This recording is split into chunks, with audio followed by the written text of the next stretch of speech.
जैसा मैंने पूर्व में उल्लेख किया है, पीने के पानी, औद्योगिकरण और सिंचाई के लिए पर्याप्त रूप से जल राशि का प्रयास किया।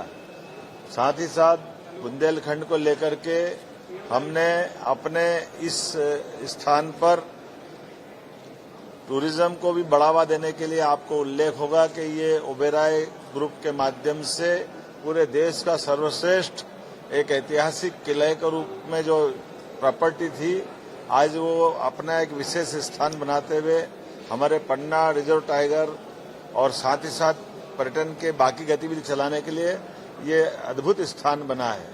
हमने टूरिज्म के साथ साथ माइनिंग सेक्टर में भी जैसे हीरा को जीआई टैग दिलाया, पन्ना के अंदर मेडिकल कॉलेज, कटनी के अंदर मेडिकल कॉलेज, हमारे अपने छतरपुर में मेडिकल कॉलेज अगले साल तक प्रारंभ हो ही जाएगा। टीकमगढ़ का और सारे क्षेत्र की दृष्टि से एक एक करके हर क्षेत्र में school, college, medical college, hospital, उद्योग धंधे की दृष्टि से कई सारी सौगातें कल हमारी कैबिनेट में भी आने वाली है। और आज दिन भर हमने हमारी सरकार के कई महत्वपूर्ण विभागों के समीक्षाओं का कार्यक्रम या क्रम जारी रखा, जिसमें बीते 2 वर्ष के काम के समीक्षा करते हुए आने वाले 3 वर्ष के भी कामों के बलबूते पर सरकार के माध्यम से हम बुंदेलखंड और प्रदेश की क्या सेवा कर सके, ऐसे कई कामों को लेकर आए। ये कन्वेंशन हॉल का उपयोग प्रॉपर तरीके से शासन के साथ सामाजिक स्तर पे सभी प्रकार से इसके बेहतर उपयोग हो, इसलिए पर्यटन विकास निगम को पुनः दिलवा करके इसकी सुविधा के साथ साथ ये हमारा क्षेत्र कैसे आगे बढ़े, इस पे हम काम कर रहे हैं।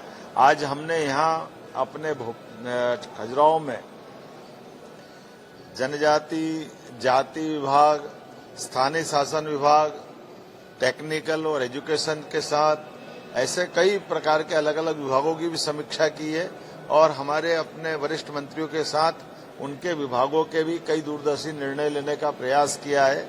हम सब उम्मीद करते हैं कि माननीय प्रधानमंत्री के नेतृत्व में जिस प्रकार से देश आगे बढ़ रहा है, मध्य प्रदेश भी नंबर 1 का राज्य बने, इस दिशा में काम कर रहे हैं।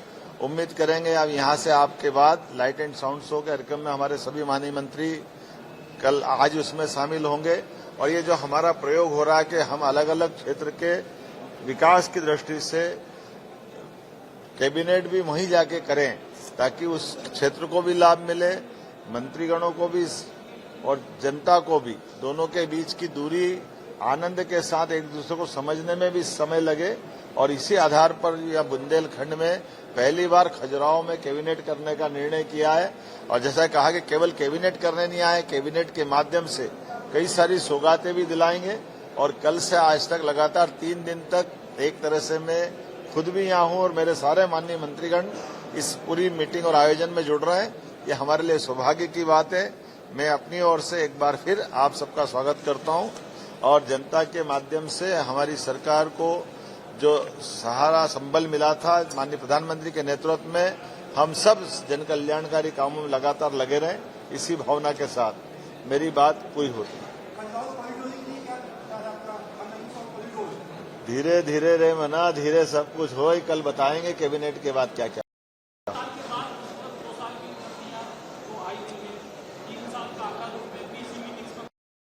बिल्कुल, ये मैंने पूर्व में भी कहा कि हमने 2 साल के कामों की समीक्षा और आने वाले 3 साल के टारगेट तय करने का निर्णय किया और इसीलिए अलग अलग मंत्रियों से विभागवार चर्चा करने का दौर प्रारंभ किया।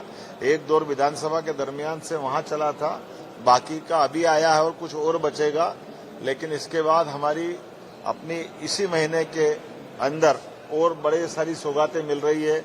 उदाहरण के लिए 21 तारीख को भोपाल में मेट्रो ट्रेन और कई विकास की सौगात भोपाल में दिलाएंगे।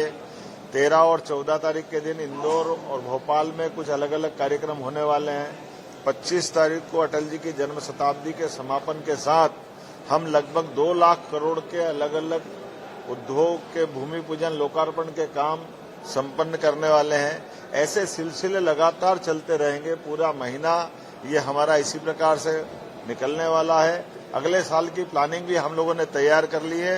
अगला साल एग्रीकल्चर से जुड़े हुए सभी प्रकार के कृषि आधारित उद्योग, कृषि से आय बढ़ाना, हार्टिकल्चर से जोड़ करके किसानों की आय कैसे बढ़े, इरिगेटेड एरिया कितना बढ़े, बिजली सोलर से और बाकी जगह से कैसे अधिक से अधिक सस्ती मिले, ऐसे कई काम लेकर अगले साल भी हम अपने शासन की योजनाओं से जन कल्याणकारी भाव को लगातार आगे बढ़ाएंगे।